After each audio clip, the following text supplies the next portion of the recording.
لا يلدغ المؤمن من جحر مرتين. هذه الجملة هي جملة حديث ذكرها النبي صلى الله عليه وآله وسلم كما في الصحيحين من حديث أبي هريرة رضي الله عنه.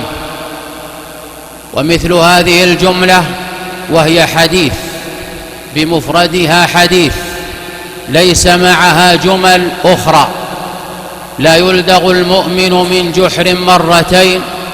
لعظم هذه الجملة بوب البخاري في صحيحه فقال: باب لا يلدغ المؤمن من جحر مرتين. هذه الجملة وهذا الحديث نحتاج إليه في هذا الزمن وفي كل زمن. ما معناه باختصار؟ معناه ليكن المؤمن حذرا فلا يقع في الغفلة، فإذا به يخطئ في نفس الخطأ السابق الذي حصل منه، سواء كان ذلك الخطأ الذي سبق منه فيما يتعلق بأمور دينه أو بأمور دنياه. أمثلة وليست للحصر: إنسان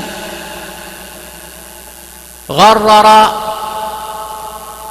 بالمسلمين فكان له سبب أو جزء سبب في فتن المسلمين الواقعة في البلدان العربية أو في البلدان الإسلامية، هنا يتعين عليه أن ينتبه من هذا الخطأ الذي صدر منه فلا يعد إليه مرة أخرى، بل يتعين عليه أن يصلح ما يستطيع أن يصلحه.